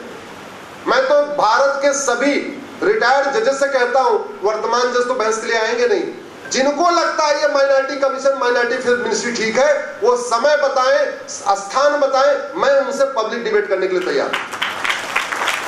भारत का कोई सांसद, विधायक, मंत्री अगर कहता है ये माइनॉरिटी कमीशन ठीक है, माइनॉरिटी अफेयर मिनिस्ट्री ठीक है और ये कॉन्स्टिट्यूशन के स्पिरिट में है, वो समय बताए, स्थान बताए, मैं उनसे पब्लिक डिबेट करने के लिए तैयार हूं, वो जगह तय करें। धर्मांतरण रोकने के लिए इसको रोकना बहुत जरूरी है। धर्मांतरण रोकने के लिए विदेशी फंडिंग रोकना जरूरी है। ये देखिए 2010 का FCRA, ये कानून बनाया गया था अलगाववादियों को फंडिंग, माओवादियों की फंडिंग, जिहादियों की फंडिंग, नक्सलियों की फंडिंग, मिसलियों की फंडिंग, इसी के लिए बनाया गया। एक मेरी PIL चल रही है, गूगल करना, uniform banking code Ashwini Upadhyay, 50,000 crore की फंडिंग आ रही है साल में। भारत को बर्बाद करने के लिए विदेशों से कितनी फंडिंग आ रही, जोर से बोलिए जरा। 50,000 करोड़। और इसमें बहुत सारा बैंकों के माध्यम से आ रही है। जो विदेशी बैंकें जिनकी ब्रांचेस भारत में, उनके माध्यम से आ रही है। फंडिंग आ रही है, लेकिन उसमें आरटीजीएस, एनईएफटी लिखते आरबीआई का सॉफ्टवेयर पकड़ ही नहीं पा रहा था। मैंने उसको पीआईएल फाइल किया, तब जाके उस पर थोड़ी कार्रवाई शुरू हुई है। भारत में यूनिफॉर्म बैंकिंग कोड लागू करना पड़ेगा, इस एफसीआरए को खत्म करना पड़ेगा। भारत में धर्मांतरण रोकना है। तो जो जमीनें अंग्रेजों ने बांटी थी, जिनका 99 साल का लीज पूरा हो गया है, उन जमीनों को वापस लेना पड़ेगा। मुगलों ने जो काम तलवार के दम पे किया, अंग्रेजों ने वो सारे काम किए, बस कानून बना बना के किए। जैसे मुगलों ने काशी मथुरा लूटा, सोमनाथ लूटा, भद्रकाली लूटा, भोजशाला लूटा, अंग्रेजों ने कानून बना बना के मंदिर का सारा चढ़ावा ले लिया। अंग्रेजों ने भी लूटा, कानून बना के लूटा। ये 1894 में अंग्रेजों ने लैंड एक्विजिशन एक्ट बनाया। इसका पर्पस था मिशनरीज को पूरे भारत में जमीन बांटना। पूरे देश में सिविल लाइन बनी हुई है, सिविल लाइन, वो पूरी की पूरी सिविल लाइन इसी कानून से बनी हुई है। और पूरे भारत में जहां आपको सिविल लाइन मिलेगी, लगभग वहां आधी जमीन मिशनरीज की, चर्चेस की, क्रिश्चियंस की होती है, इसी से बनी है। और सबका 99 ईयर का लीज पूरा हो चुका। अब नया खेल हो रहा। खेल क्या हो रहा? 99 ईयर की लीज पूरी हो गई है, उनको लगता है क्या पता कोई सरकार हमारी जमीन वापस ले ले, तो उन्होंने प्लॉटिंग करना शुरू कर दिया। सिविल लाइन की जमीन बड़ी महंगी मिलती है, 2 करोड़ 3 करोड़ का बिस्वा, 5 बिस्वा बेच दिया और 20 किलोमीटर दूर जाके 5 एकड़ जमीन खरीद लिया। फिर 5 बिस्वा बेच दिया, उसके ऊपर हॉस्पिटल बना दिया। तो सिविल लाइन का 10 बिस्वा जमीन बेचा, उससे एक बढ़िया हॉस्पिटल तैयार। सिविल लाइन का 10 बिस्वा फिर बेचा, एक कहीं कॉलेज तैयार। फिर सिविल लाइन का 10 बिस्वा बेचा, कहीं एक और जो है इंजीनियरिंग कॉलेज, मेडिकल कॉलेज तैयार। और फ्री में एजुकेशन का लालच देके वहां कन्वर्ट किया जा रहा है। कहीं बाहर से जो फंडिंग आती है एफसीआरए के जरिए, लेकिन भारत के अंदर इस कानून के जरिए जो जमीनें दी गई थी, उन कानूनों से, उसके जरिए जो लैंड एक्वायर हुई, उसी से ही बाकायदा फंडिंग कर करके पूरा कन्वर्जन हो रहा। भारत में ये वक्फ एक्ट आपको दिख रहा है। धर्मांतरण का सबसे बड़ा कारण ये लैंड एक्विजिशन भी कारण है, एफसीआरए भी कारण है, काला धन हवाला की फंडिंग कारण है, ये वक्फ एक्ट भी धर्मांतरण का कारण है। मैंने 2020 में इसको चैलेंज किया था, उसके बाद फिर जेपीसी बनी, सरकार बिल लेके आई। पहला वक्फ एक्ट बना जिन्ना ने बनवाया 1913 में अंग्रेजों से कह के, और 1913 वाला कानून चला 1953 तक। कितने साल? 40 साल। 40 साल के बाद भारत में वक्फ प्रॉपर्टी कितनी हुई? 50,000 एकड़। 40 साल में वक्फ प्रॉपर्टी कितनी थी? जोर से बोलिए जरा। 50,000 एकड़। 1954 में फिर बना वक्फ एक्ट, नेहरू जी ने बनाया, इंदिरा जी ने उसको अमेंड किया, राजीव गांधी ने उसको अमेंड किया, नरसिम्हा राव ने 1995 में बनाया, 2013 में मनमोहन सिंह ने अमेंड किया। और आज की डेट में वक्फ प्रॉपर्टी कितनी जानते हैं आप? 40 लाख एकड़। यानी जिन्ना के कानून से वक्फ प्रॉपर्टी कितनी थी? 50,000 एकड़। और संविधान लागू होने के बाद, देश आजाद होने के बाद जो वक्फ कानून बना, उससे प्रॉपर्टी कितनी हो गई? 40 लाख एकड़। 80 गुना प्रॉपर्टी बढ़ गई। और प्रॉपर्टी कौन दान करेगा? जो प्रॉपर्टी वाला होगा। एक तरफ कहते हैं सच्चर कमेटी बहुत मुस्लिम गरीब है, तो जब गरीब होगा तो दान कैसे करेगा? वैसे भी कन्वर्ट कौन हुआ? कन्वर्ट वो हुआ जो जजिया नहीं दे पाया। हमारे आपके पूर्वज सक्षम थे, उन्होंने परेशानियां झेली, अपमान झेला, मान सम्मान, अपमान झेला, जजिया दिया, इसलिए हम लोग कोई अपना अपना बने हुए। जो नहीं दे पाए वो कन्वर्ट हो गए। तो जो कन्वर्ट हो गए उनके पास इतनी जमीन कहां से आ गई कि एकाएक उन्होंने वक्फ करना शुरू कर दिया। जमीन तो वही दान करेगा जो पैसे वाला होगा।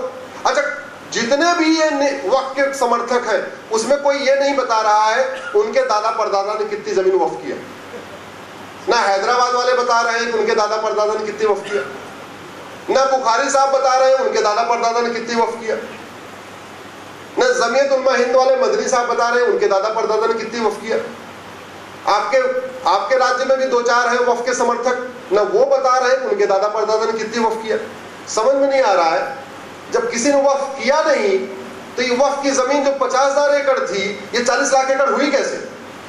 ये नदियों की जमीन है, खेल का मैदान है, चारागाह की जमीन है, ऊसर जमीन है, बंजर जमीन है, ये पार्क है जो पब्लिक प्रॉपर्टी थी, ग्राम समाज की जमीन है, ये क्या होता चला गया?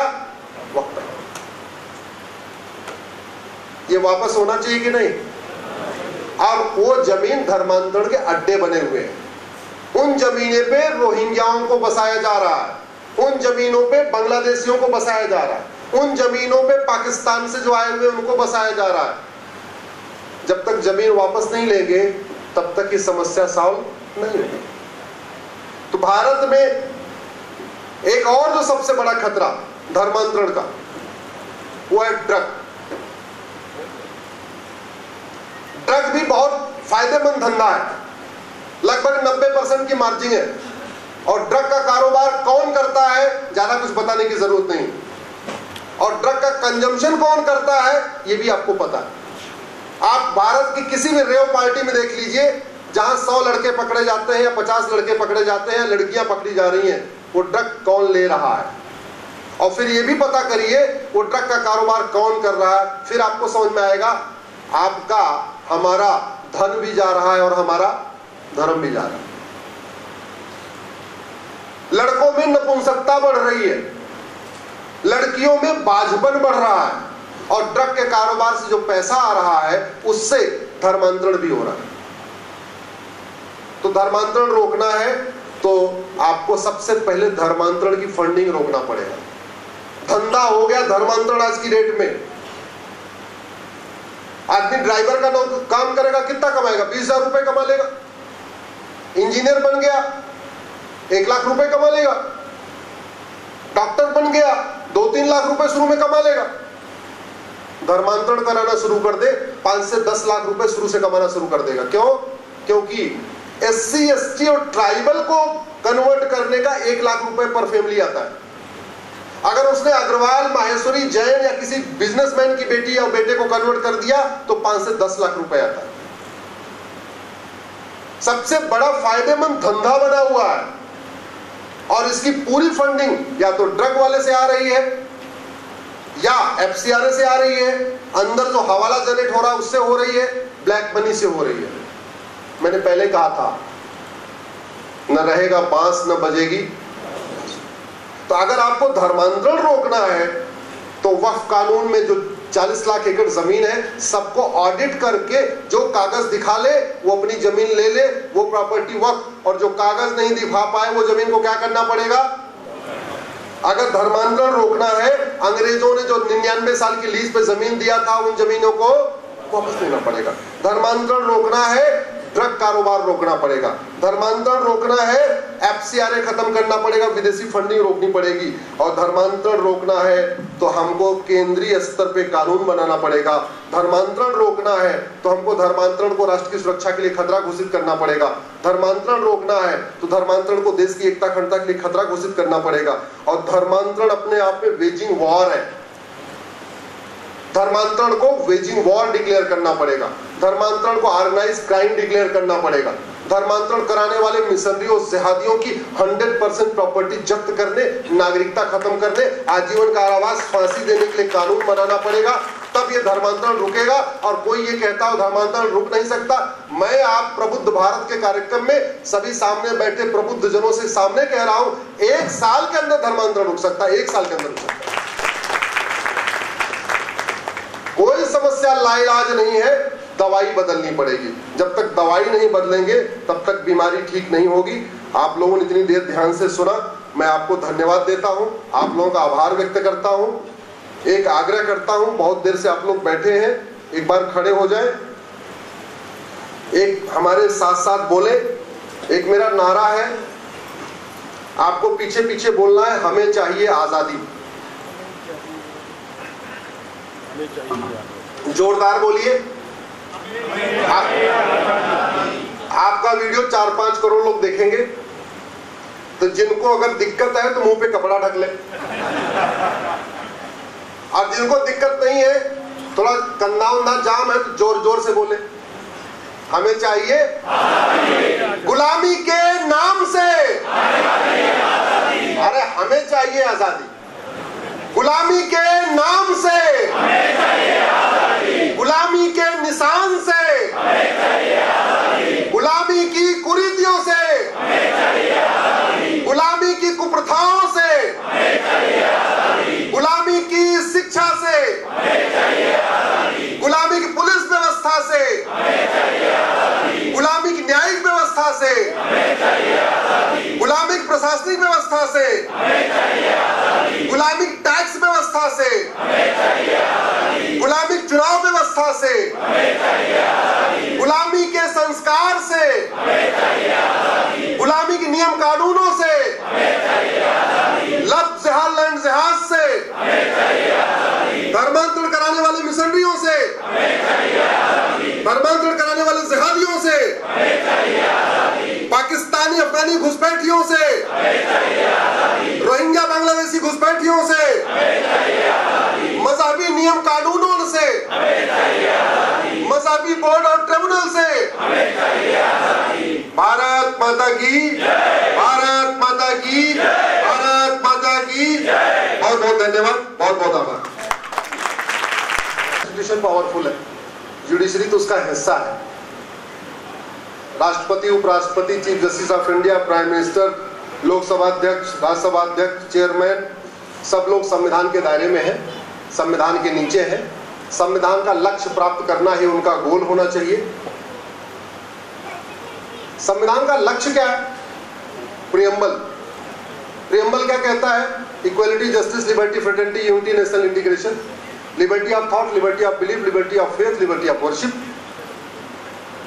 अगर इस संविधान को 4 सेंटेंस में कहना हो तो संविधान का लक्ष्य, एक सेंटेंस में कहना हो तो संविधान का लक्ष्य है राम राज्य की स्थापना।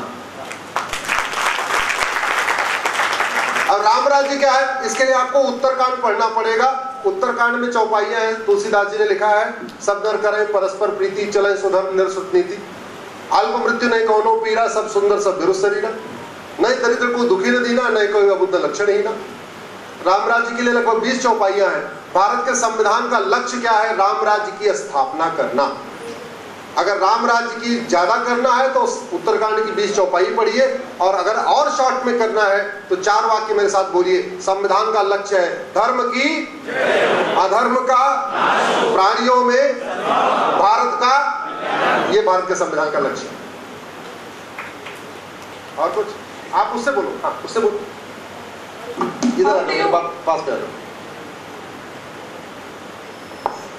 How do you interpret the impact of urban Naxals on Indian judiciary system? ओह, बड़ा खतरनाक है। कंटेम्प्ट आप कोर्ट कराना चाह रहे हैं, तो किसने सवाल पूछा है? ये नाम भी बता दीजिएगा सवाल पे आया तो। भारत के साथ गड़बड़ी कैसे हुई? संविधान बनते समय इसमें बहुत सारे लोग कॉन्वेंट एजुकेटेड थे। वो थे भारत में, लेकिन उनकी वेशभूषा भी विदेशी थी, उनकी सोच भी विदेशी थी, उनका काम भी विदेशी था, सिगरेट भी विदेशी थी, कोट भी विदेशी थी, ड्राई क्लीन भी विदेशी होता था।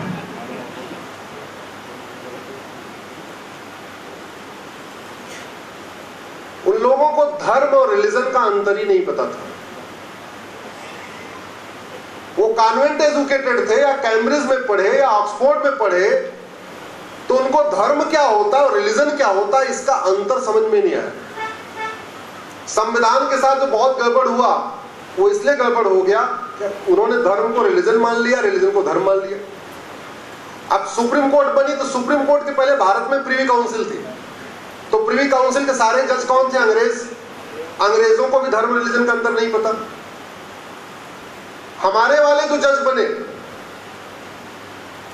उनके पिताजी दादा अंग्रेजों के जमाने में बैरिस्टर थे, उनकी भी विदेश में पढ़ाई हुई थी, उनको भी धर्म और रिलीजन का अंतर नहीं पता।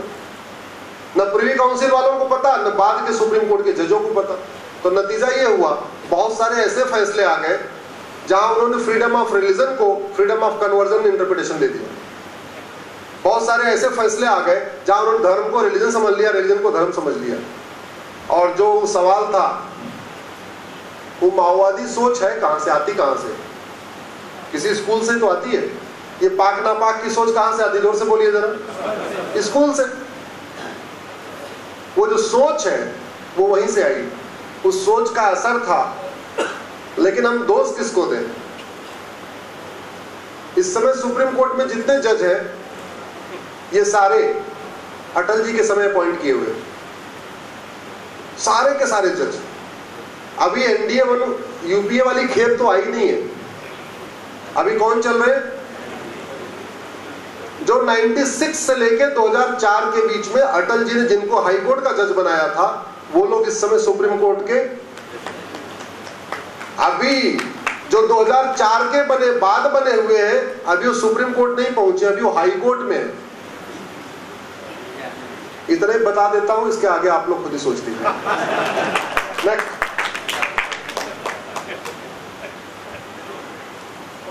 हो गया, थैंक यू। अब मैं श्री राजेंद्र बेलगांवकर जी KLSGIT के अध्यक्ष और प्रबुद्ध भारत के सदस्य से अनुरोध करता हूं कि वह श्री अश्वनी उपाध्याय जी को भेंट वस्तु प्रदान करें।